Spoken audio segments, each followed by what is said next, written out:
Bienvenidos a un nuevo episodio de Tu Deuda, Nuestra Solución. Hoy estaremos hablando sobre un tema que nos pidieron en las redes sociales, los embargos en Colombia. Me pueden embargar el salario, me pueden embargar las cuentas, me pueden embargar los bienes inmuebles, la empresa que tenga, los carros que tenga. Estas y más preguntas pues las estaremos solucionando el día de hoy, nuevamente con el doctor Christopher Piedrahita y la doctora Daniela Berrío, quien amablemente nos acompaña en esta nueva transmisión. ¿Cómo están ustedes? Doctor Germán, doctora Daniela, muchas gracias nuevamente por la invitación. Bueno, vamos con el tema del día, embargos. Doctor Piedrahita, habíamos hablado en programas anteriores del proceso ejecutivo que permitía precisamente desarrollar esa demanda de cobro, pero habíamos quedado en un temita y era ese tema de los embargos. ¿Cómo se adelanta el trámite de embargo? Muy bien, para decir cómo se adelanta el trámite de embargo, pues lo primero que hay que aclararle a los televidentes es que existen diferentes tipos de embargos y de acuerdo a la clase de embargo, pues tendrá que surtirse un proceso diferente ante cada entidad. Pongamos un ejemplo, digamos una persona que sea empleada, ¿sí? Hoy en día con un contrato laboral y tiene una presunta deuda. El acreedor decide embargarlo y esta persona pues no tiene bienes muebles, no tiene bienes inmuebles, únicamente devenga su salario. Entonces el acreedor le solicita al juez que embargue a ese empleado. Aquí hay que diferenciar quién nos está demandando para saber qué tanto nos pueden embargar. Pero en principio el acreedor le solicita al juez que embargue el salario y el juez da una orden de embargo. Si es por ejemplo con una entidad financiera o persona natural, doctor Germán, se podrá embargar únicamente la quinta parte de lo que exceda el salario mínimo. Ya vamos a explicar, doctora Daniela. Y supongamos que sea una cooperativa o que sea por alimentos, deuda por alimentos, se puede embargar hasta, ojo, hasta el 50% del salario de esa persona. Pero ¿cómo es el trámite? Pues el acreedor solicita al juez, ya lo dijimos, el juez emite una orden de embargo, esa orden de embargo se la dirigen a la empresa que, digamos, en temas procesales se denomina cajero pagador en muchas ocasiones y esa empresa lo único que tiene que hacer es acatar el embargo. Pocas empresas se ponen a verificar si es que está bien elaborado o no está bien elaborado la orden de embargo que emitió el juez, porque definitivamente ya simple y llanamente lo que hacen es aplicar pues como tal el embargo. Aquí la labor es del empleado cuando se dé cuenta que le embargaron su nómina los montos que estuvo embargado. Ese en un primer escenario. Y en un segundo escenario, digamos, hablemos por ejemplo de bienes inmuebles.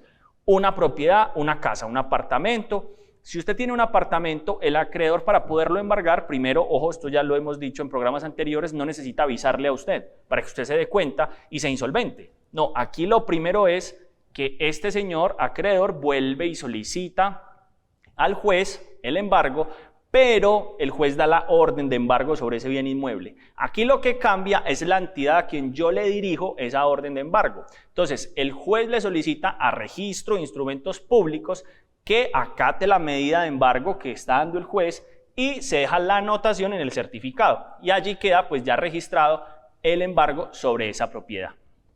Bueno, hay que aclarar que también existe, por ejemplo, el embargo de empresas, ¿no? Establecimientos comerciales de las cámaras de comercio, de registro de automotores, las secretarías de tránsito. Claro, digamos por ejemplo en el caso de embargo de establecimientos de comercio, recordemos que las empresas pues son una persona jurídica que desarrollan su actividad a través de un establecimiento de comercio, no necesariamente, pero en ocasiones funciona de esta manera. Cuando el acreedor se da cuenta que la persona tiene, por ejemplo, un local y en el local tiene máquinas y tiene computadores que pueden valer cierto dinero, en fin, esto irá a estar registrado posiblemente en el certificado de existencia y representación de la sociedad y también podrá expedirse un certificado del establecimiento de comercio que dice, pues, dónde queda el establecimiento. El acreedor lo que hace es solicitarle al juez que embargue el establecimiento y esa orden que emite el juez, el acreedor deberá radicarla en las cámaras de comercio. Y las cámaras de comercio pues inscribirán el embargo en el certificado del establecimiento de comercio como tal. Tratándose de temas de automotores, llamemos vehículos, carros, motos, en fin, esto pues lo único que hace es el mismo procedimiento, lo que cambia es la entidad. Aquí es ante el organismo de tránsito y el organismo de tránsito pues deberá acatar y dejará el registro en el histórico vehicular de que hacen una anotacioncita de que el vehículo se encuentra con una orden de embargo. Muchas personas creen y se confunden un poco porque dicen, es que me embargaron, es que me lo van a detener. Eso no es un embargo, ¿no? Usted hablaba hace un instante de que era una anotación que se hacía, ¿no? Correcto. Esa anotación tiene unos efectos. Sí, entonces en muchas ocasiones es la orden de embargo y viene complementariamente con el secuestro. ¿Y el secuestro es qué? Que si bien usted ya tiene la anotación en el certificado del bien mueble o del bien inmueble, allí lo que va a pasar es que el efecto es el secuestro del bien.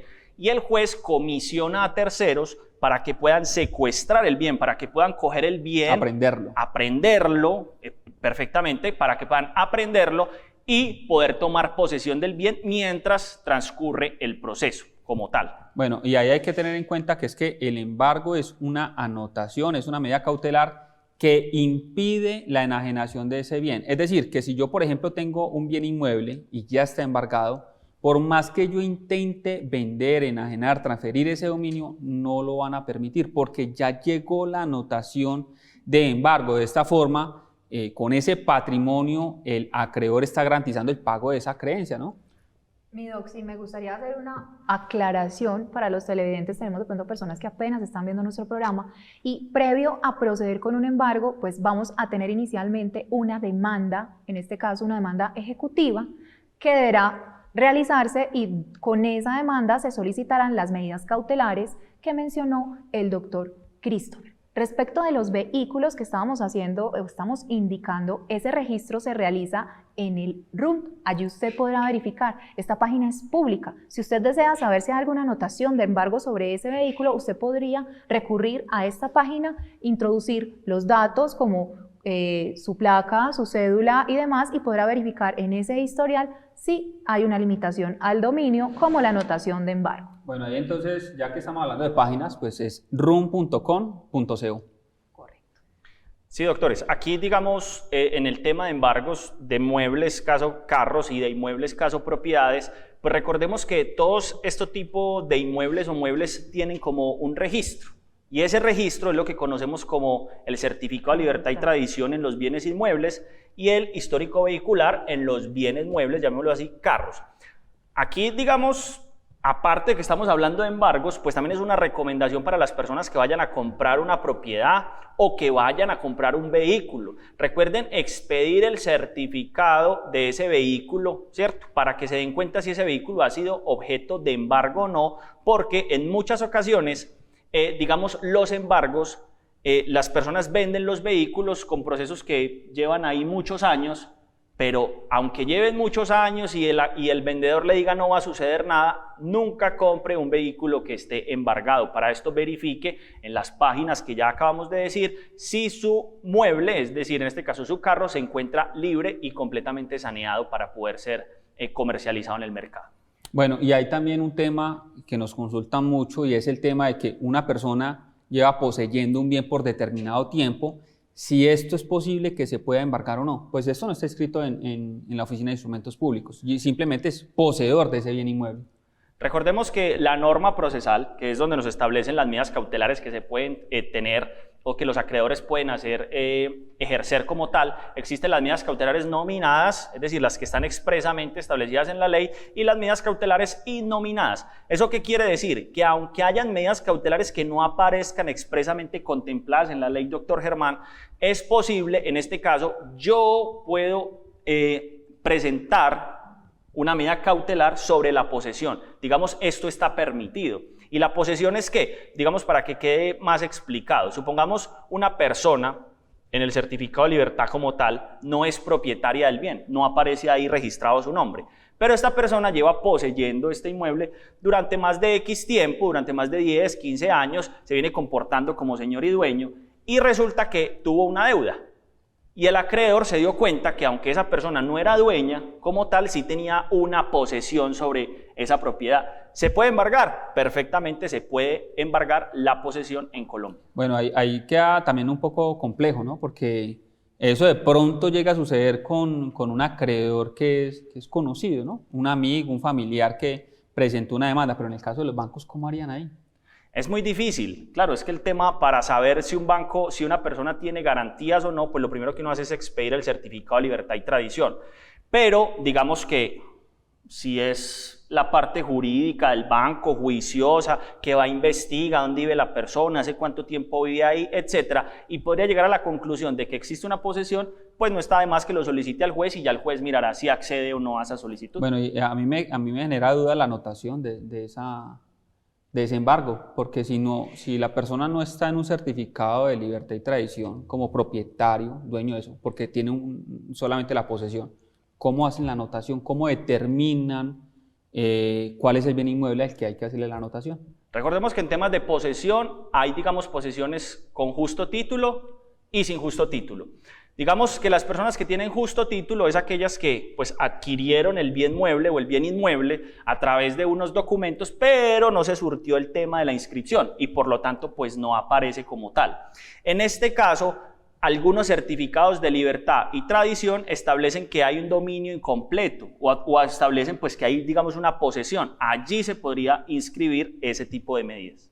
Bueno, vea que de todo este tipo de temas, la conclusión es: siempre hay que asesorarse de parte de un abogado para poder tener conocimiento cierto sobre un caso en particular. La información que suministramos en el programa es una información general. Para usted poder tener claridad en cuanto a su caso en particular, debes consultar a un abogado.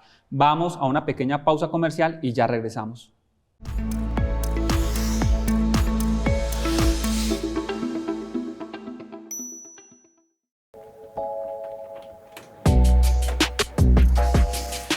Hola amigos del canal CNC, vamos a hacer un recorrido en buseticas por Medellín.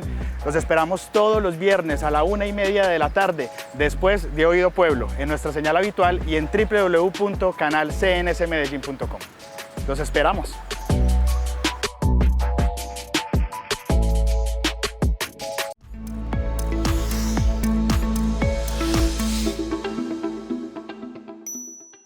Agobiado por las deudas en Colombia, el proceso de insolvencia económica es una solución a ello.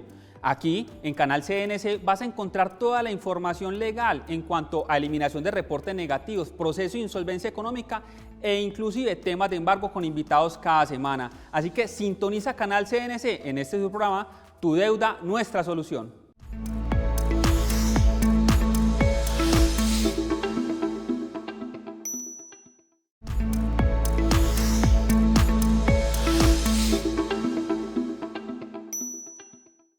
Retomamos en su programa Tu Deuda, Nuestra Solución, y estamos hablando de un tema sumamente interesante, sumamente importante, el tema de los embargos de los bienes muebles, de los bienes inmuebles, de las empresas, de las cuentas. Y el doctor Christopher nos hacía mención ahorita las cuentas bancarias. Ese tema de las cuentas bancarias, ¿cómo se desarrolla?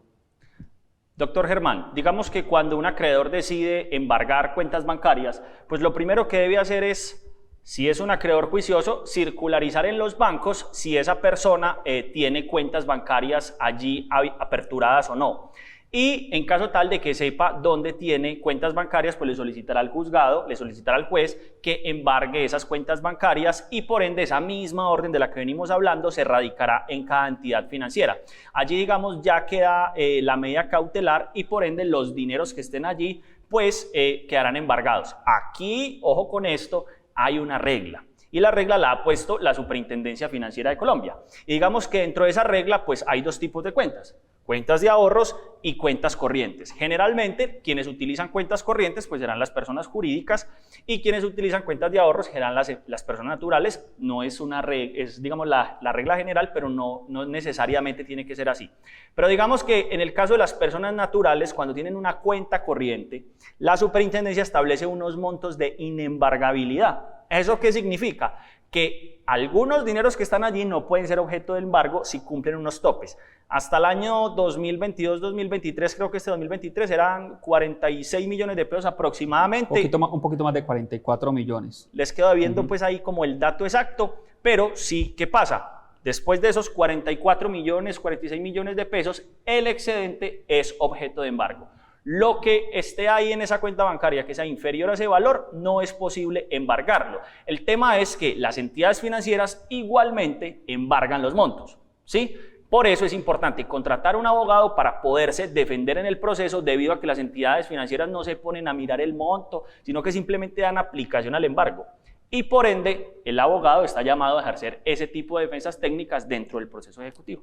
Hace unos meses hice una solicitud directamente a la Superintendencia Financiera de Colombia para que me explicara un poco el por qué sucede este fenómeno, que la ley es clara, el Código General del Proceso dice que van a haber unos montos que son inembargables de las cuentas de ahorro y que la entidad que va a indicar exactamente el monto es la Superintendencia Financiera de Colombia. Dice el órgano competente, Superintendencia Financiera de Colombia. Saca una circular cada año y en esa circular fija los valores. ¿Por qué? Porque el salario mínimo va aumentando. Entonces, les preguntaba yo para que me dieran un concepto de la razón por la cual, independientemente de que la superfinanciera saca unos montos de inembargabilidad año a año, porque algunos bancos, incluyendo montos menores, 1 millón, 2 millones, embargan esas cuentas y manifestaban directamente que esto se daba directamente por orden judicial. Es decir, si el juez ordena, pero el juez no sabe cuánto hay dinero ahí en la cuenta, simplemente el acreedor que presentó la demanda dice, señor juez, solicito que se embargue las cuentas que tiene fulano de tal en tales bancos. El juez ordena esos embargos de esas cuentas y el banco simplemente aplica la medida. Así que es sumamente importante que usted encuentre un escenario en el que le embargaron una cuenta que no cumplía con el monto de embargabilidad, pues que contrate un abogado para adelantar ese trámite defensivo, doctor Piedradita. Doctor Germán, es que si usted se fija, digamos que entre empresas comerciales que no sean entidades financieras y las entidades financieras propiamente dichas, digamos que las órdenes de embargo son un poquito diferentes. Así embargo se dice, embárgueme la cuenta bancaria X.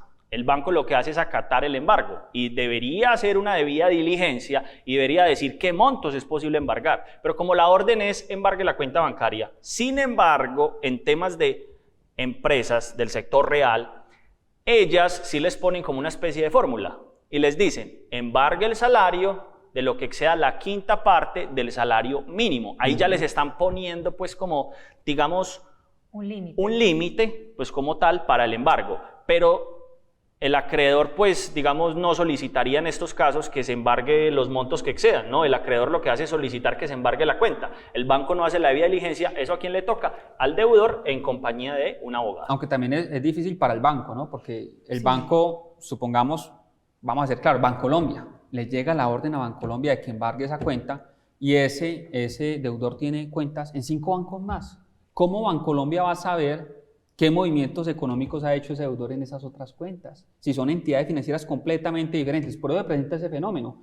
Pero con toda certeza es manifiestamente contrario a lo que establece la ley. Si la ley establece que el organismo competente fijara el monto de inembargabilidad, ya sabemos, Superintendencia Financiera de Colombia, pues se tendría que entrar a respetar eso simplemente por disposición legal. Doctor Germán, si usted se fija, la conclusión a la que podemos llegar de todo esto es sí o sí, los deudores, aunque crean que deban, necesitan contratar un abogado, porque las cosas no son ni tan blancas, no son ni tan negras, sino que lo que se debe hacer es dentro del proceso entrar a defenderse desde muchas aristas, muchas cositas, incluso desde el inicio que son los embargos. Bueno, estamos hablando de diversidad de embargos. La gente piensa, y nos ha llegado a consulta personas que nos dicen, no, pero es que yo no tengo nada que me embarguen. Bueno, no, ¿cómo así? Usted no tiene un porcentaje, una herencia, algo allí. Ay, pero que me van a embargar el 7% de la casa de mi mamá. Doctor, ¿qué dice usted respecto al 7% de la casa de la mamá de ese cliente? Y puede ser un monto alto, ¿no? El 7% el 50, es poquito. O el 33%. ¿Y cuánto vale ese bien? No, Eso. 10.000 millones de pesos. Exactamente, y lo más seguro es que ese 7% se lo van a embargar. Y usted va a tener problemas con los otros comuneros que tienen, pues digamos, el bien inmueble en partes proporcionales o tiene el 7%, tiene el 10%, pero lo más seguro es que para presionarlo le van a embargar ese 10%, porque siendo sinceros, esto sería más que un mecanismo de presión por parte de la entidad financiera, porque al momento de ir a un remate, esto se puede volver un dolor de cabeza para el acreedor y muy seguramente pues a él no le interesa sino generar ese mecanismo de presión. No, y total, y va a ser a tal nivel la presión que ahí se podría iniciar un proceso divisorio, porque si entra ese acreedor, se van a adjudicar ese 7% a alguien que hizo una postura para un remate, pues esa persona que compró ese 7% puede iniciar un proceso divisorio y entonces va a afectar también a los otros. O ustedes me compran a mí mi porcentaje o el juez va y remata eso. Correcto. Y en el remate pierden todos. No, o sea, el tema de embargos es muy polémico. Ahorita miremos otra de las excepciones que nos trae la legislación colombiana. En principio podríamos decir que las pensiones son inembargables, pero Doc, ¿en qué casos, excepciones, las pensiones se pueden embargar? Digamos que las pensiones son embargables cuando, como lo decíamos al inicio, es por deudas de alimentos o por cooperativas. Señores que nos están viendo, mucho cuidado al momento de endeudarse con las cooperativas. Estas entidades tienen unas facultades extraordinarias que les concede la ley, entre otras cosas, embargar hasta el 50% del salario o incluso embargar la pensión de las personas. Por eso a las personas, digamos que ya han sido pensionadas, les prestan tan fácil las cooperativas y les prestan tan fácil estas entidades, pues porque pueden embargar la pensión hasta el 50%. Ahorita vamos para un tema sumamente interesante ahí que tiene que ver con esa retención y que muchos dicen, no, es que es un embargo y es una libranza. Vamos a estar hablando de ello después de esta pequeña pausa de comerciales.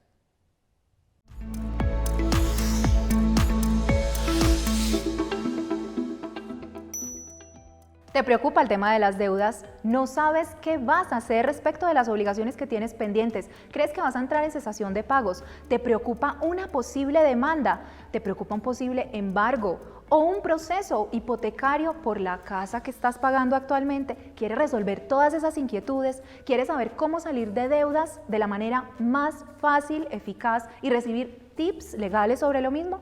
Pues cada semana a través de CNC Medellín vamos a estar con nuestro programa Tu Deuda, Nuestra Solución.